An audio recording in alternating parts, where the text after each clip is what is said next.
Okay, so today we'll be discussing about the ano yung mga topic na i-discuss natin for today. So today we'll be discussing about diabetes mellitus, syndrome of inappropriate antidiuretic hormone or SIAD or SIAD na tinatawag natin, diabetes insipidus and thyroid disorder.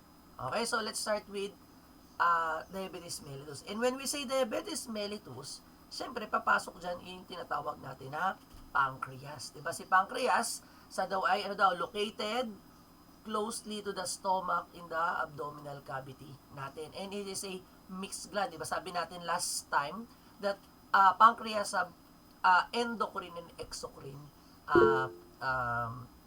tawag ito function, di ba? So, sabi natin si pancreas, ano daw ba yung ginagawa niya? Di ba sa pancreas, we can find the islet of Langerhans. This is a little masses of hormone-producing tissue that are scattered among the enzyme-producing acinar tissue of the pancreas. So, ibig sabihin, etong islet of Langerhans na to, siya yung nagsisikret ng hormones dun sa pancreas natin. Which, anong hormone? Yung dalawang klase ng hormone. We have the insulin, which is the beta cells, that is responsible for hypoglycemic or yung pagbaba ng blood sugar. And the glucagon or the alpha cells, which is responsible sa pag-increase ng blood glucose natin. And dun po nangyayari, yung ibig sabihin, yung problem dito sa dalawang hormone na to, yun ngayon, or sa problem sa islet of Langerhans, doon ngayon lumalabas yung sakit na tinatawag natin na diabetes mellitus. Okay, sabi natin, diabetes mellitus, a group of metabolic disorders characterized by elevated level of blood glucose or what we call the hyperglycemia. Diba? Resulting from defects in insulin secretion, insulin action, or both. So, ano ibig sabihin nun? Diba sabi natin, si insulin, siya yung responsible para bumaba yung blood glucose ni patient. Kasi si insulin, anong ginagawa niya? So si insulin, parang siya yung susi, diba? Para makapasok dun sa loob ng cell yung sugar. Para ngayon magamit ng katawan natin as energy. But the problem, so patient na may diabetes mellitus, it's either may defect daw sa secretion, it's either kulang or konti yung sinisikret niyang insulin, or may problem sa insulin action, or pwedeng pareho. Kaya ang nangyayari, kung makikita nyo dito sa ating sa illustration sa baba, so you can see, yung glucose na yan, yung color yellow, nandun siya sa circulation. So dapat minimal amount lang siya. Kasi nga, dapat i-absorb yan ng cell natin para gamitin niya as nutrient and source of energy natin. But the problem, dun sa patient na mayroong problem with insulin production or insulin action, the glucose remain in the blood circulation. So, nandun lang siya, dumadami siya ng dumadami. Okay, malinaw po? Kung ano yung problem sa DM natin? Malinaw? Malinaw, ayan. So, sabi natin, ano daw? Sabi natin, diabetes mellitus is, ano daw yan? Can be, may mga complications siya. So, ano yung mga complications? Short-term blood glucose imbalance, which resulted na pwedeng mag-hypoglycemia si pasyente, bumaba yung blood glucose ng pasyente natin. So, pwede rin po yun. Diba? Pag naman tumaas, yung insulin tapos yung glucagon may naging problema natin. Or, it could lead to what we call diabetic ketoacidosis, which is more common yung diabetic ketoacidosis doon sa mga pasyente na mayroong type 1 diabetes mellitus. Kasi di ba meron tayong two types of DM, which is I'll be telling you later on kung ano ba yung pinagkaiba ng type 1 diabetes mellitus and type 2 diabetes mellitus.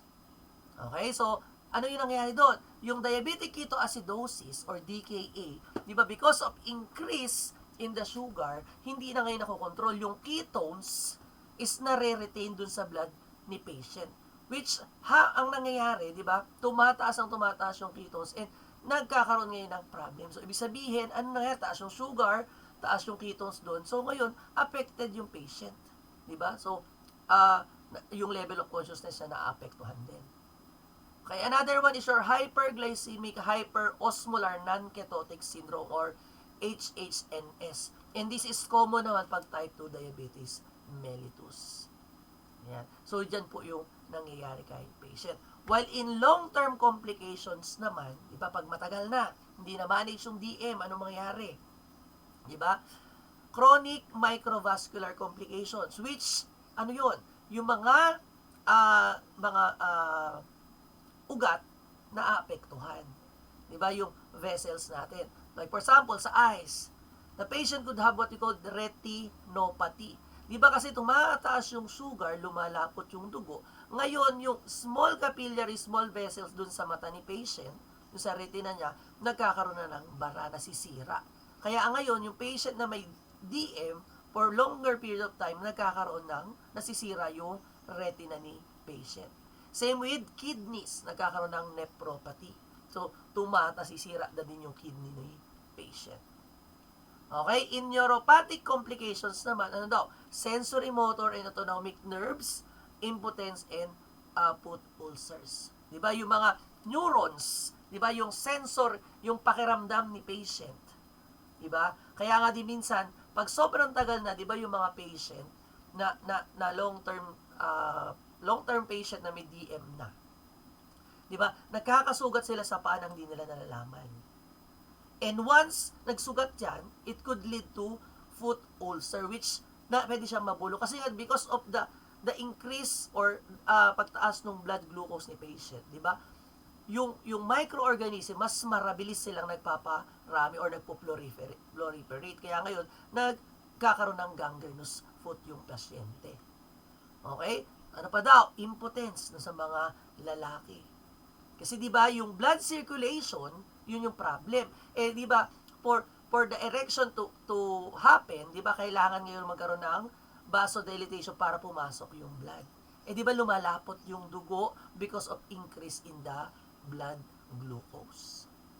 Okay, another macrovascular disease. Ibig sabihin yung malalaking ugat, which could lead to coronary artery disease or myocardial infarction. Magkakaroon ng bara dun sa heart, coronary artery ni patient.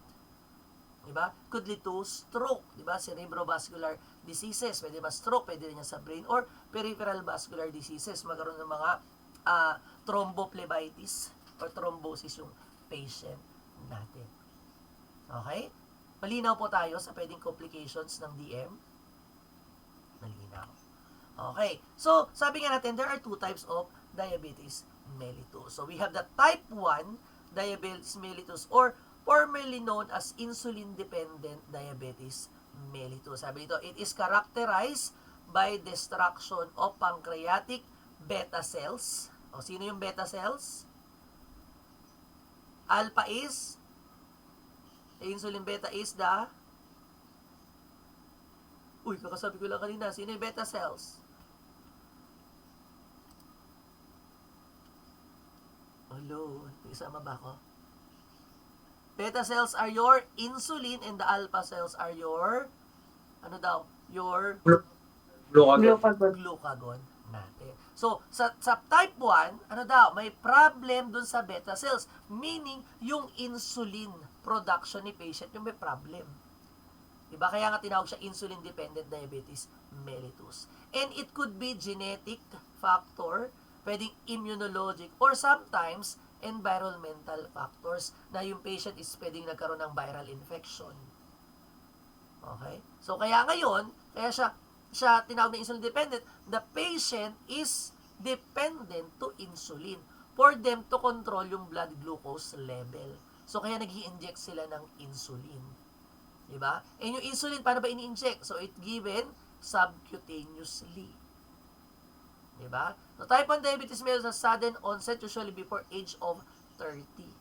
So, ibig sabihin, pwede pang makategorize siya na type 1 kapag at early age lumabas yung symptoms na yan or nasira yung beta cells or insulin production ni patient. So, sabi natin, in a healthy patient, di ba, if glucose is increased, di ba, the insulin, the pancreas or the islet of Langerhans will produces insulin. And those insulin, sabi niya, it will move yung glucose papunta dun sa cell. Kumbaga si insulin, di ba sabi ko kanina, siya yung magbubukas ng susi para makapasok yung mga sugar or glucose na yan dun sa cell ng isang tao. But the problem with patient with type 1 diabetes mellitus, ano daw, immune cell destroyer beta cell. So, sira siya ngayon. So, dahil sira siya, andun lang yung glucose, it remain in your blood. Hindi siya nakakapasok dun sa cell ni patient. Okay, malinaw po? Okay. Well, the other type naman is yung type 2 diabetes mellitus or non-insulin dependent diabetes mellitus. Sabi dito, it results from a decreased sensitivity to insulin or nagkakaroon ng insulin resistant yung patient or from a decreased amount of insulin production. So, ibig sabihin, later in life, the person suddenly nagkaroon siya ng problem. Yung insulin, konti yung napoproduce. Or, sabi na, yung sensitivity of insulin, hindi na masyadong nadedetect. So, yun yan naman ang problem. Kaya tumataas pa rin yung sugar. So, all in all, both type of diabetes mellitus, ang problem is the insulin natin. Okay, pinakaiba lang is the onset. Okay, so type 2 diabetes mellitus is first treated with diet and exercise. Kasi baka kaya pa. And then, kung hindi talaga correct yung glucose level, so that's the time na baka kailangan ng sabayan ng oral hypoglycemic agent kung kinakailangan. Actually, meron akong kakilala na sa early 30s, di ba? So, he was diagnosed pre-diabetes state. So, kasi yung glucose level niya tumataas na. Tapos, sa urine din, meron ng glucose. So, yung first doctor, nire-resetahan na siya ng gamot. But the patient is ayaw niya. So, nagpa-second opinion siya, pumunta siya sa diabetologist. So, sabi ng diabetologist, kung ayaw mong mag-medicate, you can try muna yung diet and exercise. So, meaning, pag sinabing diet and exercise, so nagbawas siya ngayon ng mga pagkain na mataas sa carbohydrates. And syempre, kailangan mag-exercise para ma-burn yung mga glucose, yung mga carbohydrates na ini-intake ng patient. And to tell you, nag-work sa kanya.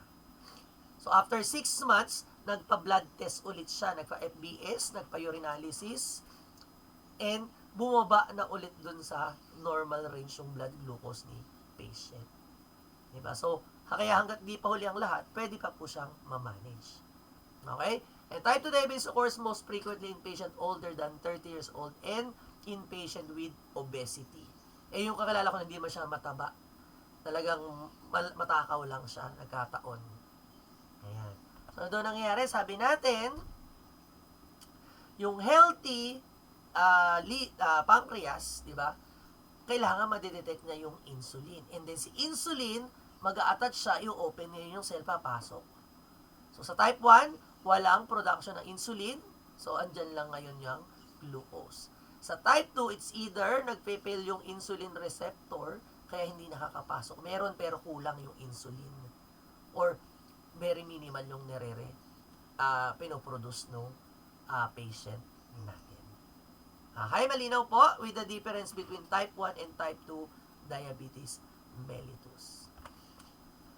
Okay, another type of diabetes mellitus is what we call your gestational diabetes mellitus. Narinig na yan?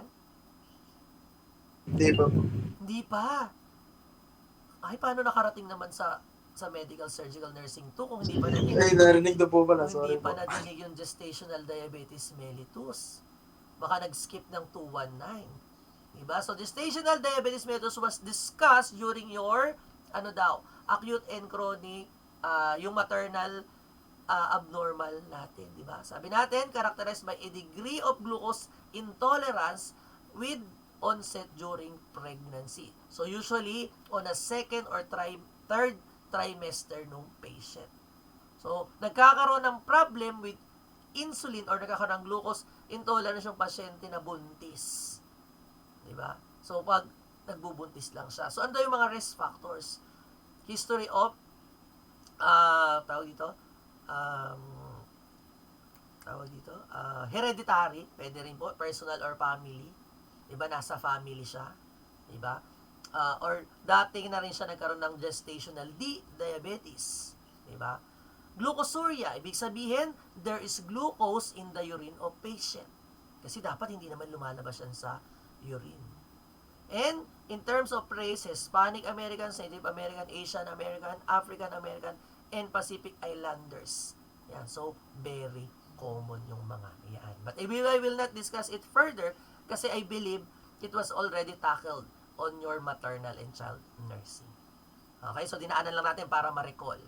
Okay, so what will be the manifestations for patient na merong DM? Naalala pa si 3-piece? Hindi 4-piece, 3-piece lang. Yung 4-piece iba yun, sa gobyerno yun. Diba? So we have 3-piece. Ano yung 3-piece na yun? Ano yung nasa picture? Polyuria, polydipsia, tsaka polyphagia. Ayan. Polyphagia. So, ibig sabihin, common yan. Palaging ihi ng ihi, inom ng inom, kasi lagi nauuhaw, tsaka kain ng kain. So, polyuria, polydipsia, and polyphagia, kasi lagi siyang nauuhaw. Okay, ano pa daw? Fatigue and weakness, then sudden vision change. Because, di ba sabi natin, the retina or the blood vessels around the eyes of the patient could be affected. Diba? There will be tingling or numbness in the hands and feet. Diba? Yung mga small capillaries, diba, palaging namamanhid. There is a dry skin, skin lesion, or wounds that are slow to heal. So, yan yung mga matatagal na gumaling na mga sugat. Or pwede po recurrent infection. So, paulit-ulit na infection. Okay, so sa type 1, ano daw? Sudden weight loss, bigat na lang nakakayayat. Nausea, vomiting, stomach pains. Type 2, eye disease, peripheral neuropathy, vascular disease, o yung mga ugat-ugat.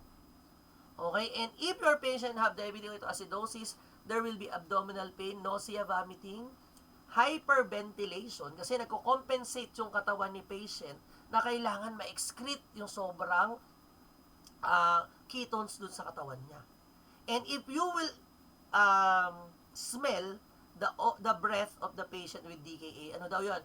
Fruity breath odor. So, parang prutas yung hininga ng pasyente na nagkakaroon ng DKA. So, ang treated DKA may result in altered level of consciousness, or pwedeng maging makoma yung pasyente, or pwedeng mamatay yung pasyente. Diba? Nagkaroon kami ng ganyang patient, hindi siya magising-gising. Sabi ko, hala, bakit ayaw magising ng pasyente? Kahit anong gawin mong sternal rub sa kanya, ayaw. Kahit induce ng pain, ayaw.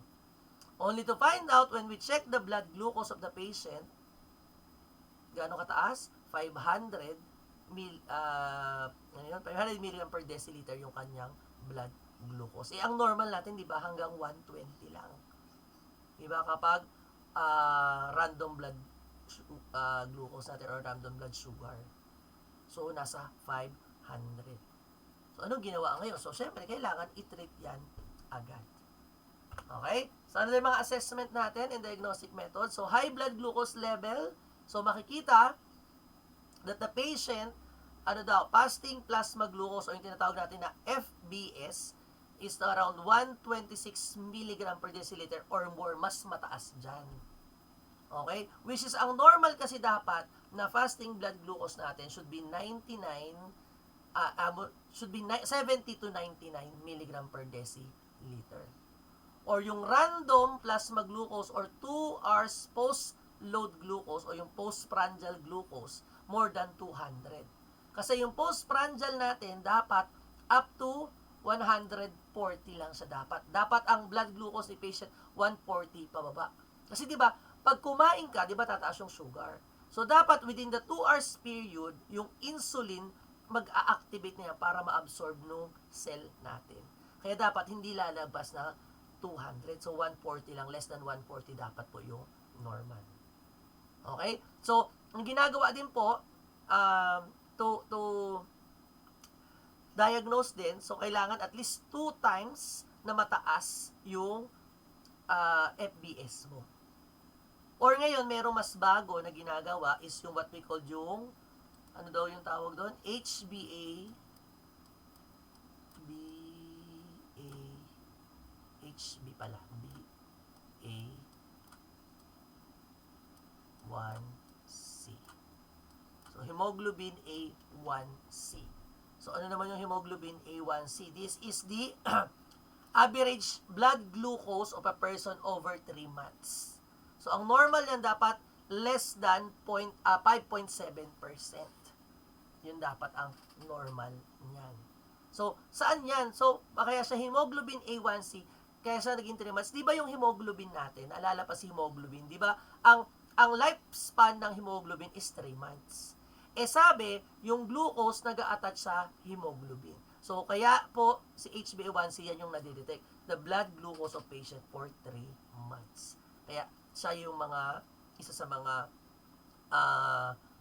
gold standard or ginagamit sa pag-diagnose din ng DM kung talagang natutuloy. Kasi sometimes, baka mamaya, kaya lang pala tumaas dun sa fasting blood glucose, last week, or in the past week pala, nagkipag-piestahan, nagpag-birthday, diba? Kumain ng 10 leche plan, diba? So, pwedeng factor kasi din yun.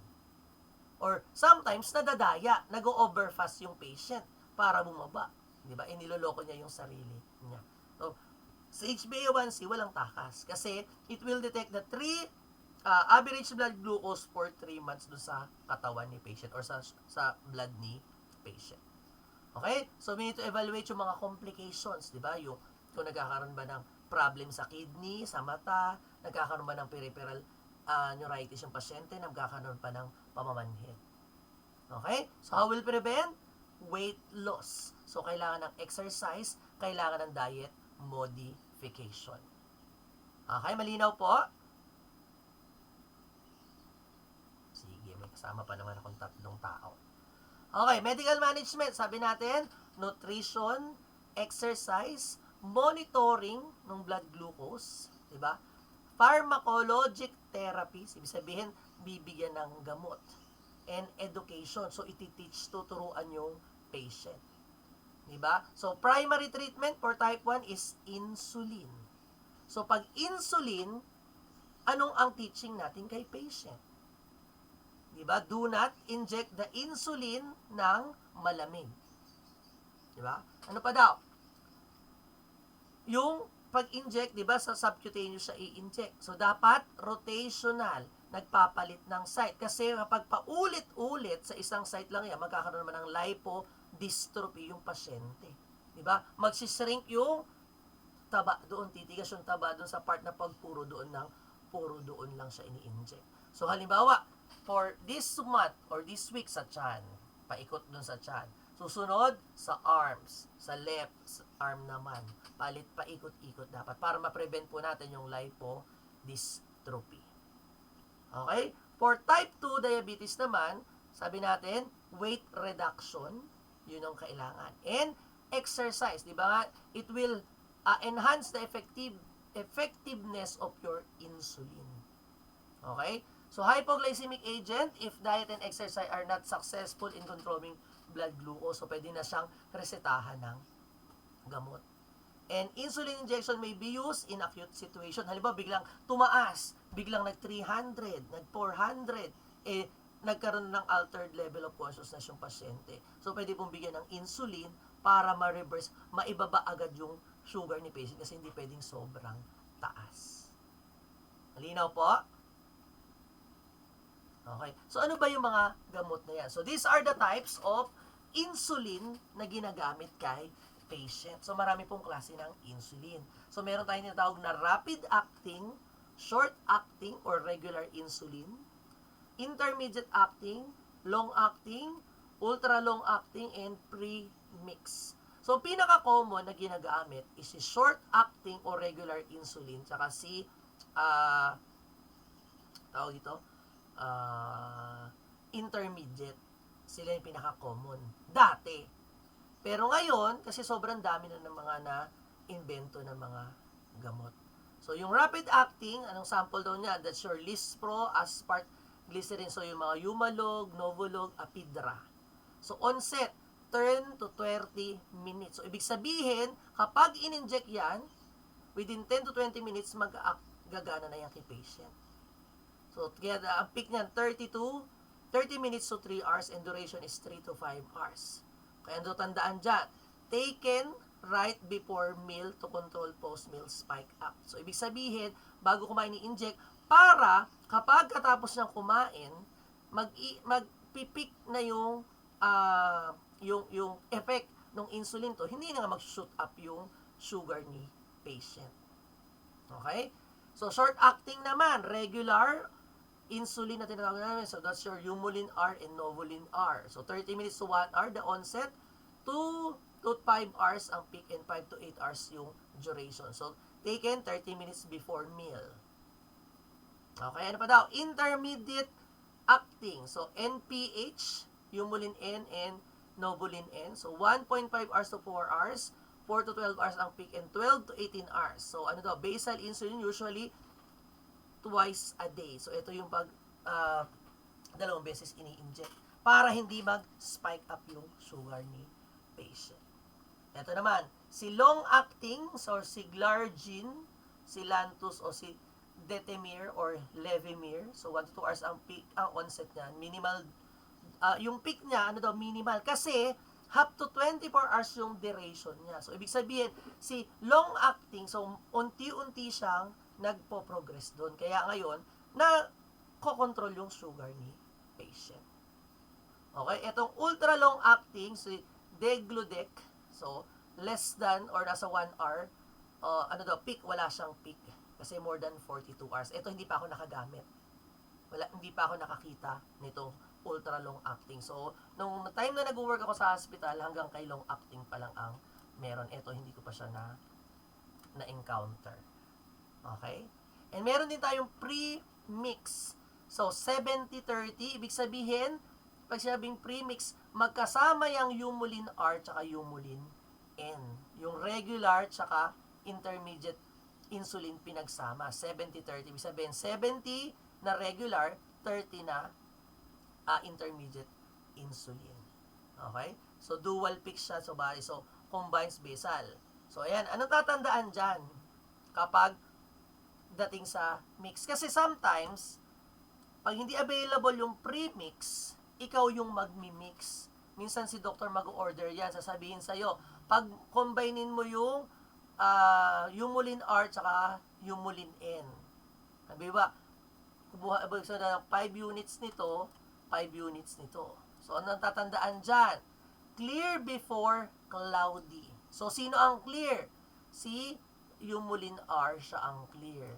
Etong NPH or Humulin N natin siya ang cloudy. So, kaya, pag magmi-mix, yung clear muna, bago yung cloudy. Kasi pag cloudy, hindi mo makita kung tama yung aspirate mo na Humulin R natin. Okay, malinaw po tayo dito with insulin. Nakakasunod. Okay, let's now move with different types of oral hypoglycemic agents. Diba? Ang dami. Diba? We have your sulfonylureas. Diba? So, ayan yung mga ginagamit natin. Glibenclamide, glimepicide, glycoside. So, ano daw ginagawa nung ganyan? So, it stimulates your B cells to release insulin. Diba? Para bumaba yung blood glucose ni patient. And, ang problem side effect, nagwe-weight gain yung pasyente. Okay? May babulol. Meglitinides. So, ito naman yung regliptinin or niteglitine. So, rapid, short-acting insulin released before meal. So, before meal siya bibigay. So, hypoglycemia din. So, less than sulfonylurea. So, may weight gain din siya. Okay, biguanides or yung metformin na pinakasikat.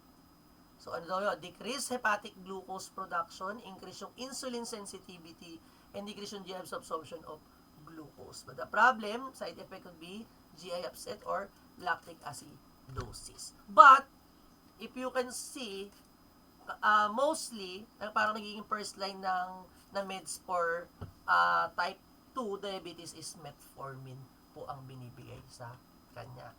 Or kung hindi si metformin, sulfonylureas, yung mga glycoside na yan. Okay, so tayo solidon, bulol. Thiazolidin. Basta ito, yung pioglitazone tsaka resiglitazone. Ayan, so mga increase din yung insulin sensitivity niyan. Ayan. So, yan, madaming klase tayo ng mga insulin. Pero ito po ang pinaka-common. Itong, ayan. Ay, ito pala, kasama na rin siya. Sitagliptin, tsaka linagliptin. Ito, hindi pa masyadong bihira pa yung gumagamit.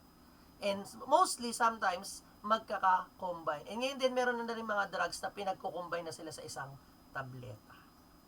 Okay?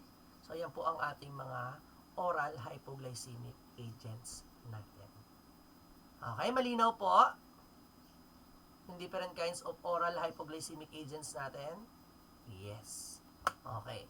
So, next is, ano pa daw? Nutrition therapy. So, meal plan should consider the patient's food preferences. Diba? Yung lifestyle, usually eating times, ethnic and cultural background. So, kasama po yun. So, you can refer your patient to dietitian kung hindi talaga kaya o kung masyadong complicated yung kanyang diet or yung meal plan ng pasyente natin. Consistency is required in maintaining calories and carbohydrates consumed at different meals. So, kaya dapat kino-compute yung calorie na kinakain ng patient natin. Okay, initial education addresses the importance of consistent eating habits, the relationship of food and the insulin, di ba? Kailangan paliwanag din natin yan. And the provision of an individualized meal plan dun sa patient natin. So, in-depth follow-up education, then focus on management skills such as eating at restaurant. Ayan, di ba kasi kakain yan. Reading labels ng mga foods and adjusting the meal plan for exercise, illness, and special occasion. Diba? Paano po pag may birthday yan? Pwede ba akong kumain ng leche plan? Pwede ba? Pwede naman. Sir, pwede ka sa onti lang. Oo, mga isang kutsara lang, makatikim lang. Diba? Kasi yun yung mga common questions. Diba? Sabi, ano po yung kakainin ko? Diba? So, kailangan kasi ibababa yung carbohydrates ni patient. Diba? Naalala ko nga ano sabi ng doktor. Kasi usually kapag may DM, sumasabay din yung cholesterol dyan, tsaka high blood sometimes. So, ang laging sinasabi ng doktor, bawal po kayong kumain ng hayop na 4 ang paa.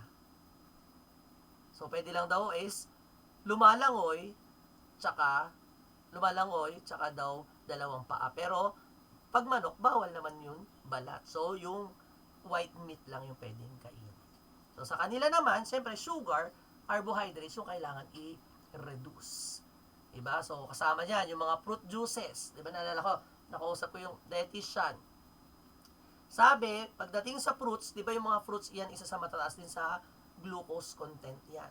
So, pag sinabing pwedeng kumain ng prutas, hindi isang buong pinya yung kakainin mo. So, isang slice lang, pwede na yun. Okay? O kaya juice, yan, yung mga juices din, yung mga pineapple juice in can, mataas din po yung sugar dyan. So, kaya dapat po, talagang chine-check, matuto pong magbasa ng label. Diba? Check yung mga labels niyan. Yun yung isa sa mga itinuturo natin when it comes to nutrition therapy of patient with DM. And sabi nga natin, nursing management, solid educational foundation. So, ibig sabihin, we need to explain dun sa patient is ano ba talaga yung nangyayari and bakit kailangan natin siyang makontrol. Diba? Yung mga diniscuss natin na to sa kanya, the therapy, the medication, the exercise, the food. So, lahat kailangan ipaliwanag natin kay patient ng maayos. And may question po ba? Okay? Malinaw sa DM. Okay.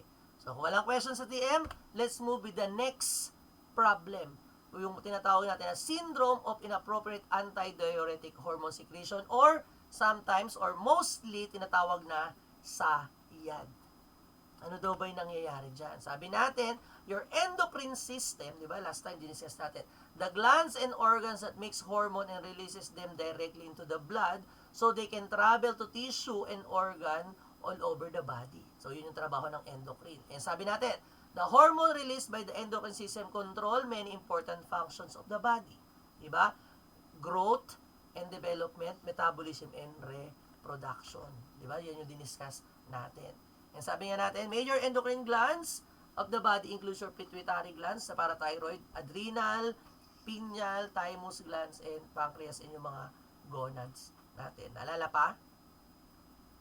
Diba?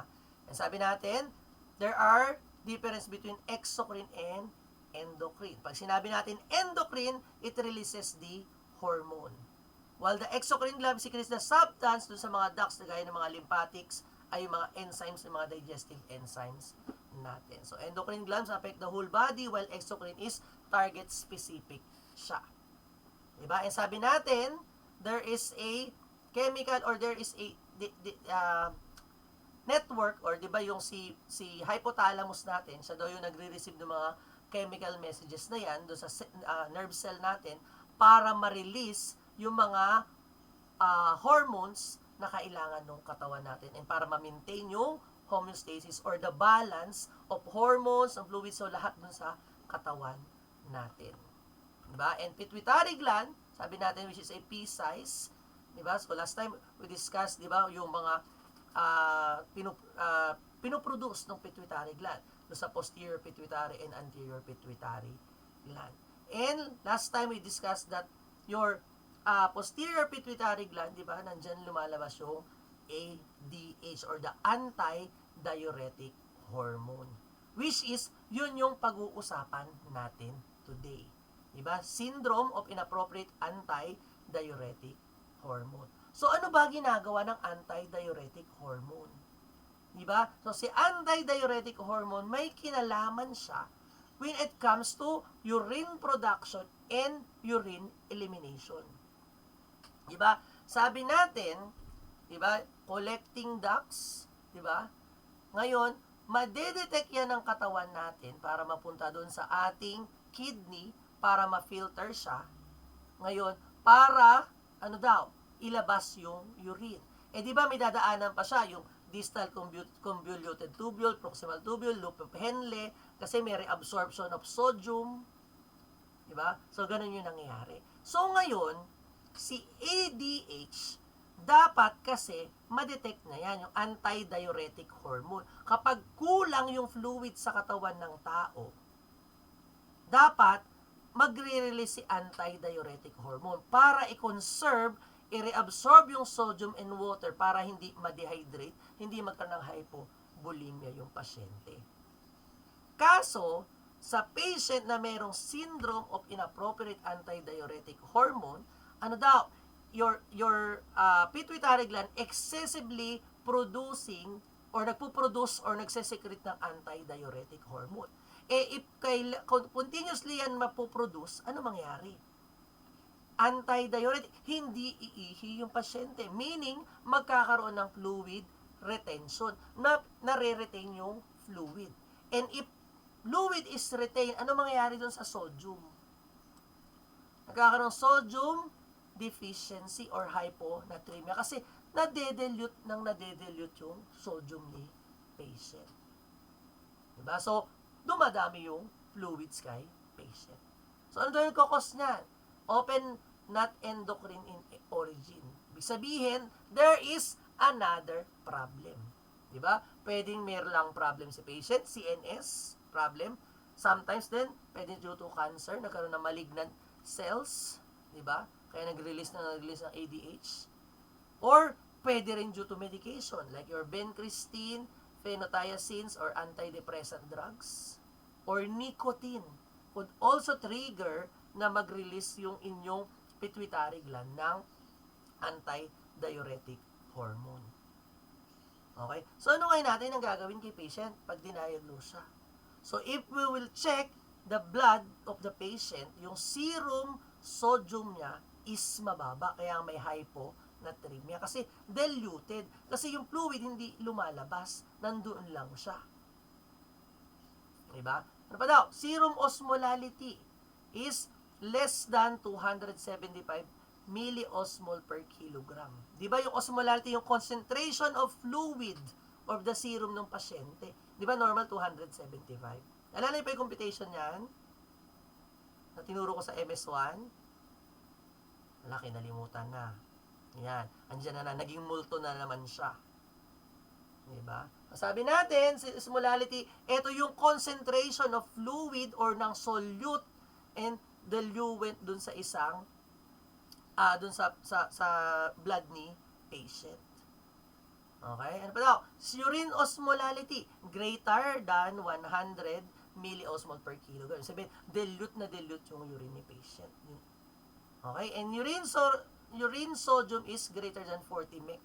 So, soba taas. Kaya so, nadidilute naman siya dun sa patient natin. Okay? So, yan yung mga makikita sa test. So, ano ngayon ang gagawin natin kay patient? Paano siya i-manage? So, we need to detect what is the underlying cause. Bakit continuously nagpo-produce ng anti-diuretic hormone si patient? So, kung continuously nagpo-produce, edi yun yung kailangan. Halimbawa, kung may cancer, kailangan i-treat yung cancer. Other factors, kailangan i-treat. Okay? So, ano pa daw? Restricting fluid intake. Bakit? Bakit i-restrict? Di ba sabi natin, kung nare-retain yung fluid, painumin pa naman, malulunod yung pasyente. Magkakaroon ng fluid overload. So, kaya nire-restrict muna hanggat hindi nakukorek yung underlying cause. Okay, nursing management, monitor fluid intake and output of the patient. Di ba? Weight, daily weight ng pasyente. Kasi di ba pag nagkaroon ng sudden increase of the body weight of the patient, it means nagkaroon ng fluid retention. Di ba? So, urine and blood chemistries and neurologic status. Kasi pwede maapektuhan po yung level of consciousness of the patient. Okay, provide supportive measures and explanation of procedures and treatment to assist patient to deal with the disorder. So, lagi pong tatandaan, explain natin sa patient kung ano yung nangyayari sa kanya. Diba? Kung naiintindihan niya kung ano po yung nangyayari sa patient natin. Okay, malinaw po. May question po ba? Wala.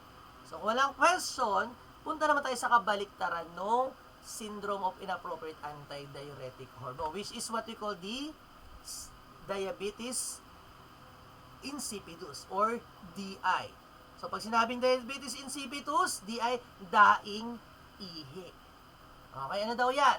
A disorder of posterior lobe of pituitary gland characterized by deficiency of antidiuretic hormone. So, kanina, sa sayad, maraming antidiuretic hormone. Dito naman, wala or konti yung nire-release na antidiuretic hormone. Diba? So, kaya nangyayari, ihi ng ihi, labas lang ng labas yung fluid. Kaya nga, DI, daing ihi yung pasyente natin. Okay? So, ano daw yung nagkokos? Diba? It could be head trauma, brain tumor, surgical ablation or radiation. Naapektuhan yung pituitary gland ni patient.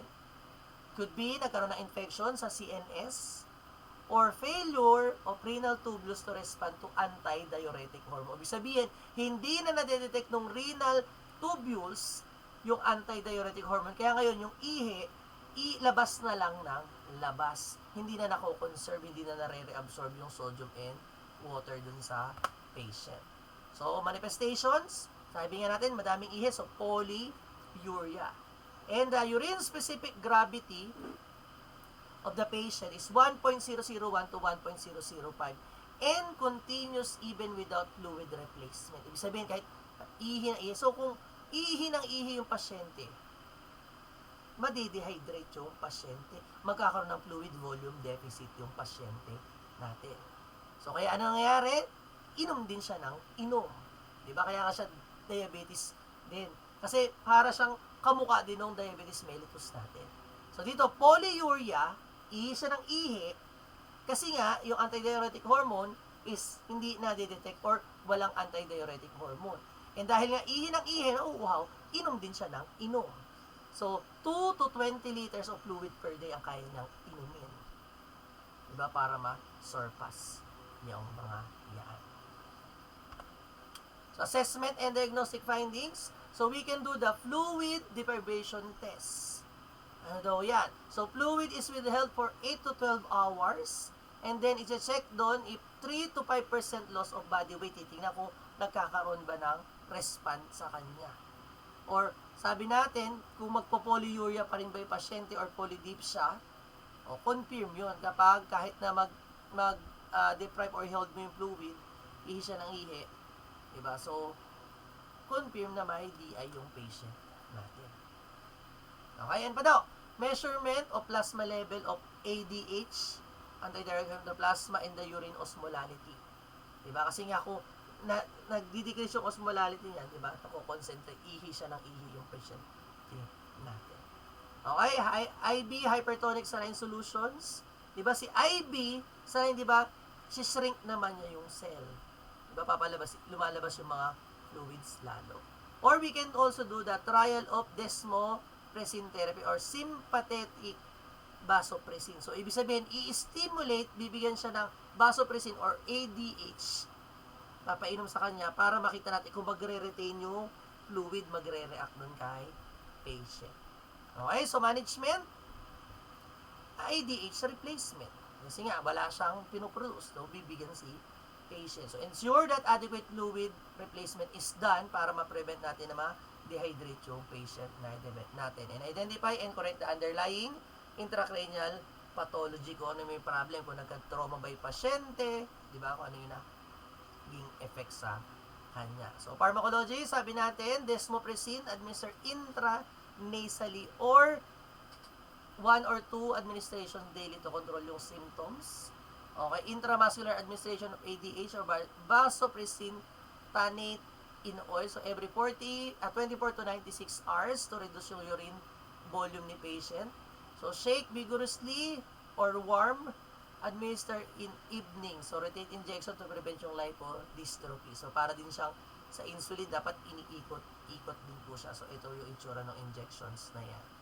Diba? So, kaya, shake daw munang mabuti kasi kailangan ma-mix siya. Kasi, diba, oil-based yan. Baka may nag-settle down. Okay?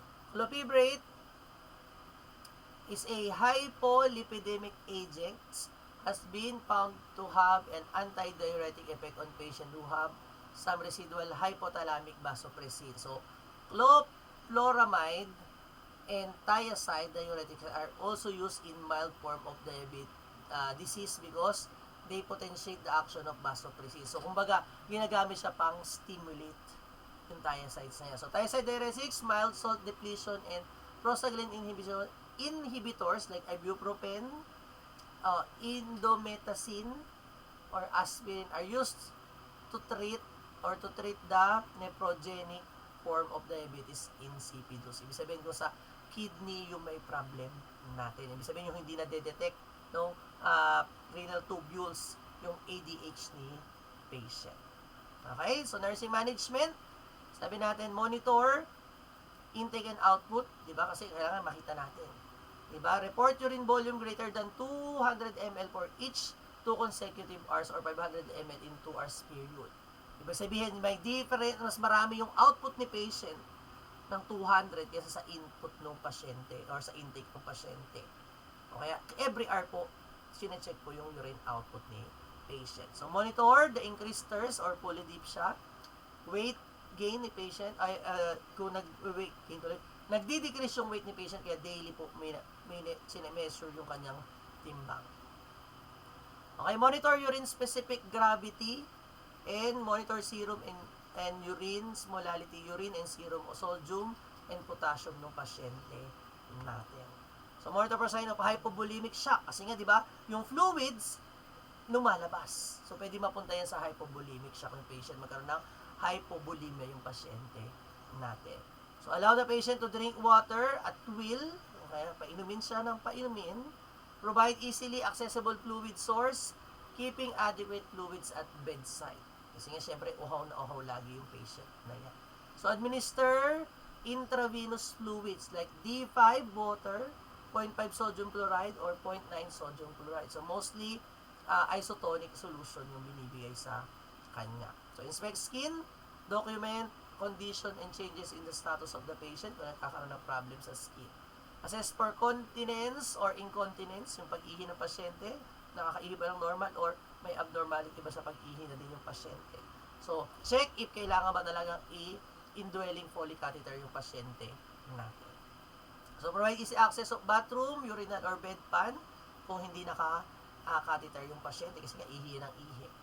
Okay? Keep bed linens clean, dry, and wrinkle-free para ma-prevent yung another problem. Assess level of knowledge of diabetes insipidus cause and treatment dun sa patient natin. Okay, may question po ba sa DI, sa diabetes insipidus? Malinaw. Okay. So, kung walang question sa diabetes insipidus, let's now move with the thyroid gland disorder. Diba? So, thyroid gland, sabi nga natin, ano daw yun? A small butterfly-shaped gland located in the front of your neck under your skin. Which is, nagre-release siya daw ng, ano daw yun? Nagre-release siya ng TSH, T3, T4 natin, and si calcitonin. So, thyroid hormones, sabi natin, control the rate of glucose is burned and oxidized and converted into body heat and chemical energy. Also, important for normal tissue growth and development. Diba? So, kaya kasama din po yan sa metabolism natin yung mga thyroid glands natin. So, ano yung hormone na nire-release ng thyroid gland? So, di ba, meron tayong thyroxine or the T4 and the triiodothyronine or the T3. So, which is responsible for, ano daw yan, sa heart, gastrointestinal tract natin, brain, nervous system, bone, and muscle. While dun sa kabila, sa parathyroid hormones natin, di ba, yung calcitonin naman, para mapababa yung calcium dun sa blood. Okay? So, tama, naalala to, diniscuss natin last time. Wala na, natutulog na nung discuss ko. Doon naman pala sila. Okay, let's start with hyperthyroidism. So, ibig sabihin, hyper, mataas. And the condition where thyroid makes and releases high levels of thyroid hormone. So, ibig sabihin, sobrang taas. Kaya ano nangyayari? Diba? Pag masyadong mataas. Diba? Pwedeng enlarge yung thyroid niya, kaya nagkakaroon ng goiter, lumalaki yung diba? Lumalaki din yung mata ng pasyente na may hyperthyroidism. Diba? Laging dilat. Okay, what are the causes? Graves' disease. Autoimmune system that attacks your thyroid gland. Diba? Nagkakaroon ng autoimmune disorder. Pag thyroid nodules naman or Flammer's disease, toxic multinodular goiter. Ayan yung nakakalason. Or thyroiditis, namaga, nag-inflame yung kanyang thyroid glands. Or because of sobrang taas ng consumption ng iodine naman ni patient, di ba? Seafood galore, di ba? Yan naman. Sabi natin, yung sobra-sobra lagi masama. So, ano daw makikita kay patient na may hyperthyroidism? Di ba? Di ba metabolism ang ating thyroid glands and thyroid hormone. So, sa patient, lahat ay mataas. Diba? Ano daw? Tachycardia, mabilis yung heart rate. Bulging eyes or nakakalaki yung mata tapos nahihirapan siya pag sobrang liwanag. Diba? Hyper, so sleep disorder yung pasyente. Merong high blood pressure, may tremor si patient, and ano daw? Yung buhok niya is numinipis. And ano daw? Hot or heat intolerance. So, init na init lagi yung pasyente. Kasi nga, di ba, mataas yung metabolism niya, so nagbe-burn agad. So, kaya ngayon, feeling niya ang init-init lagi. Okay, menstrual irregularity pag sa mga babae. And nagkakaroon ng enlarged thyroid gland. So, kaya nagkakaroon ng buko. Tapos, nagkakaroon ng weight loss. Kaya sa hyperthyroidism, payat po ang pasyente. Diba? Payat, mainitin. Yan. Kasi nga, magpataas yung metabolism ni patient. So, complication of thyroid or hyperthyroidism is what we call yung thyroid storm or thyrotoxicosis. Ano nangyayari dyan? Sabi natin, it happens when the thyroid gland releases the large amount of thyroid hormone in short period of time in a rare and life-threatening conditions. Ibig sabihin, pag biglang nag-release siya ng sobrang daming thyroid hormones, di ba, biglang high fever, agitation, delirium, congestive heart failure, and then nagkakaroon ng loss of consciousness yung pasyente natin. Okay? So, diagnostic exam, syempre, thyroid panel. So, kukuha na ng T3, T4, and TSHC patient. Diba? So, T3 and T4 is above 200, above 12. Ibig sabihin, mataas sa normal. Si thyroid stimulating hormone naman, mababa naman sa kanya. Diba? So, thyroid scan to check, diba, kung kamusta yung thyroid glands ni patient. So, injection of radioactive iodine scan, pwede rin yun para ma-visualize natin ng maayos. Ultrasound, yan. Or radioactive iodine test. So, swallow a radioactive iodine, then measure the iodine level in the thyroid using your gamma probe. So, titingnan yung magiging, yung respond niya dun sa iodine. Yung patient ko, lalo lang siya na i-increase. So, treatment.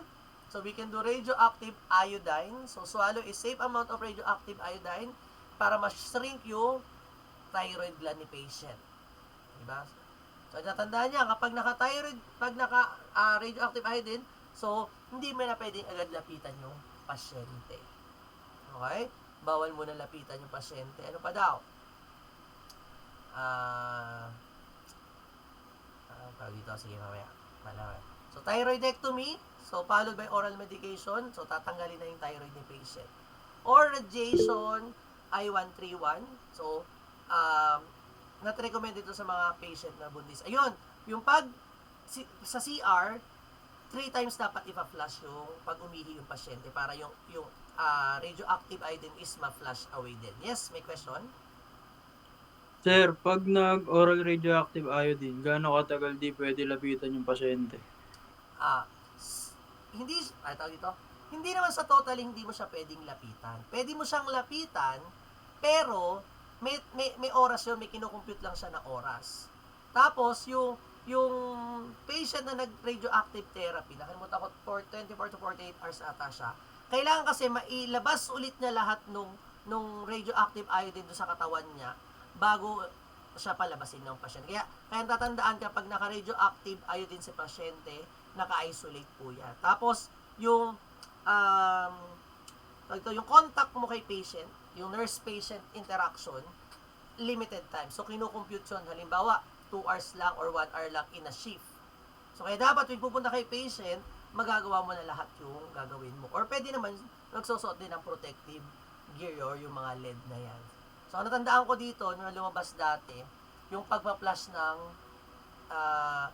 kasi di ba iihi ng pasyente yan, ilang beses daw ipa-flush yung toilet kapag umihi yung pasyente na nag-take niya. So, 3 times daw po ipa-flush para sure na i-flush lahat yung radioactive iodine doon sa toilet bowl. Okay? May question pa po? Yes. Sir, tanong ko lang, sir, kung, di ba may time po na active ang hyperthyroidism. Sir, may times din po ba kaya na hindi na siya nag-active? Paano pa? Nag-active yung hyperthyroidism? Pero may chance din po kaya na, hindi na siya nag-active, sir. Yung hyperthyroidism. So, yung hyperthyroidism, pag hindi siya na-manage, di ba? That's the type na pwedeng magkaroon ng thyroid crisis or yung thyroid storm yung pasyente natin. No, pwede siyang yung tataas lahat sa kanya. So kaya para siya makontrol, 'di ba? Continuously dapat ma-take yung drugs ni patient, yung anti-thyroid drugs ni patient. So kaya dapat po kung diagnose with hyperthyroidism, kung hindi magta-thyroidectomy si patient, continuously iinumin po yung anti-thyroid drugs ni patient, which is your chlorotyrosine or yung PTU tsaka yung methylmazole natin or tapazole natin. Okay? Ano pa po? May question? May question pa po? Nasagot yung tanong? Yes po. Okay, sige. So, ayun nga. So, sabi ko nga, So, anti-thyroid drugs ibibigay kay patient. Ano pa daw? Di ba mataas yung BP? So, we can give patient beta blockers para bumaba yung BP ni patient. Also, para mabawasan yung anxiety and shaking of patient tsaka tachycardia. Kasi di ba si beta blockers, vasodilation effect at vasodilatation event, mag-open na yun. So, ngayon, babawasan yung BP ni patient. Mas magaganda yung blood flow, malilesen yung anxiety and shaking of patient. And yung tachycardia, yung pag-increase ng heart rate ni patient. Okay? Selenium supplement, this is to improve the health of the thyroid gland. So, parang supplement lang naman siya para dun sa thyroid ni patient. Okay? So, nursing management, sabi natin, provide adequate rest, administer sedative as prescribed, di ba? Kasi nga, nagkakaroon ng agitation yung pasyente natin. Provide a cool and quiet environment because of, di ba, heat intolerance sila. Okay? Obtain weight daily. Provide high caloric diet, di ba? Para yung iba-burn ng katawan ni patient. Avoid the administration of stimulants. Okay? Administer anti-thyroid medication, fluorothiosil, or PTU that blocks the thyroid synthesis as prescribed. Administer iodine preparation that inhibits the release of thyroid hormone as prescribed sa patient. Administer propanolol or Inderal for tachycardia, yung beta blockers natin. Prepare the clients for radioactive therapy as prescribed to destroy yung thyroid cells. And prepare the clients for thyroidectomy if ipe-prescribe kay patient. O tatanggalin na yung thyroid ni patient. Okay, may question po ba? Are we all clear? Okay. So, if walang question, let's move with the another naman. Kabaliktaran naman ng hyper. So, hypothyroidism. So, a condition resulting from decreased production of thyroid hormones naman. Ano itsura niyan? Ayan o. Nakamukhang monggi. Okay, ano daw? Classification according to their causes. So, pag sinabi ng central hypothyroidism, failure of the pituitary gland, the hypothalamus, or both to stimulate yung production ng thyroid hormone. Sabihin, wala talagang pinoproduce. Or secondary or pituitary hypothyroidism caused by the entirely pituitary disorder in secondary to hyperthyroidism. So, sabihin, merong other problems sa patient. So, tertiary or hypothalamic hyperthyroidism, disorder of the hypothalamus resulting in inadequate secretion of TSH due to decreased stimulation of the TRH natin. So, ibig sabihin, yung tawag dito, yung posterior pituitary gland niya or yung hypothalamus niya, hindi nagsisend ng signal para mag-secrete or magkaroon ng secretion ng TSH patient. And meron din tayo tinawag na congenital hypothyroidism or cretinism, a deficiency of thyroid hormone in newborn. So, ito po yung merong cretinism. Pag nakita mo bakit bagong panakpat, parang monggi na agad sila.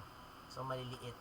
Yan sila. So, causes, inflammation of the thyroid gland with damage to the gland cells. So, autoimmune disease such as Hashimoto disease, a chronic lymphocytic thyroiditis or Hashimoto's thyroiditis or gradual destruction of the thyroid glands nila or atrophy of the thyroid glands or due to therapy ng hyperthyroidism. Kasi di ba sa hyperthyroidism, papababain, baka nasobrahan. So kaya nga continuously po, minomonitor yung patient kahit na nagtitake pa rin siya ng, nagtitake na siya ng anti-thyroid drugs natin. So, tinitingnan kasi baka mamaya lumalagpas na sa therapeutic level. So, complications, ayan, goiter. So, ito yung sobrang mas malaki yung leeg, lumalaki talaga. Heart problems due to high level in LDL or the low density lipoprotein. So, mas mababa, tumataas.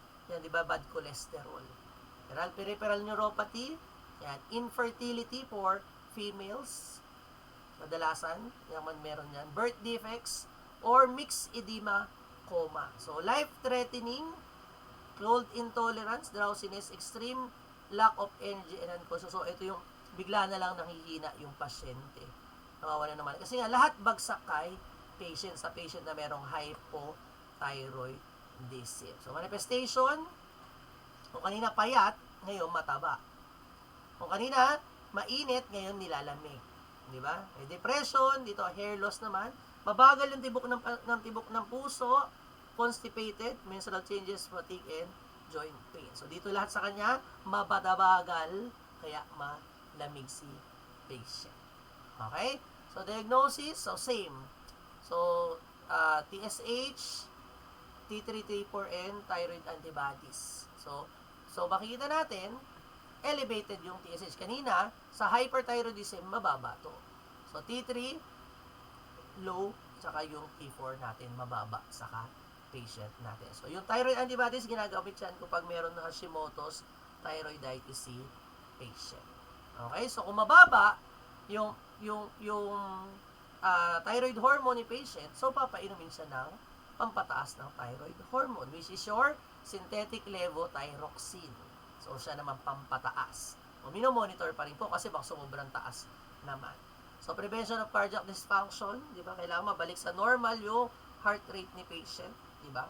Supportive therapy, oxygen concentration monitoring, monitor fluids, and oral thyroid hormone therapy. So, sabi nga natin, kailangan continuously ma-monitor yung patient natin. Kasi pag hindi yan, na mali na inom yung pasyente, sumobra-sobra, thyroid crisis naman ulit siya. Tataas naman siya. Okay? So, promote rest, protect against coldness. So, bawal naman sila sa sobrang lamig. Diba? Avoid external heat exposure. Monitor patient's body temperature. Increase fluid intake. Provide food high in fiber. Kasi nga, diba, constipated yung pasyente. So, manage respiratory symptoms kung meron yung pasyente problem. So, pulmonary exercise. So, we can do deep breathing exercise dun sa patient and orient patient to present surrounding. Kasi, diba, nagkakaroon ng confusion yung patient natin. Kaya kadailangan, dapat ino-orient din po natin yung patient natin. Okay, may question po ba? Yes. Sige po, ano yung question? Bakit common or kadalasan po babae po yung may thyroidism? Bakit kadalasan babae? Yun ang hindi ko na-search kung bakit kadalasan babae. Pero, yun nga ang nakikita ko. Kadalasan talaga, babae. Pero hindi ko po na-search bakit mas common siya sa babae. So, assignment natin, check natin. Check ko kung bakit mas common sa babae ang Yeah. kung bakit siya common sa babae. Dahil sa papanganak, pwede din. Dahil sa mga hormone. Pero check muna natin. Huwag tayong manghula. Sige, check natin. And next meeting, I'll discuss kung bakit mas common sa babae ang problem with thyroids. Okay, may question pa po? Wala nang question? So, wala na pong question. Maraming salamat po for attending and listening to our discussion today.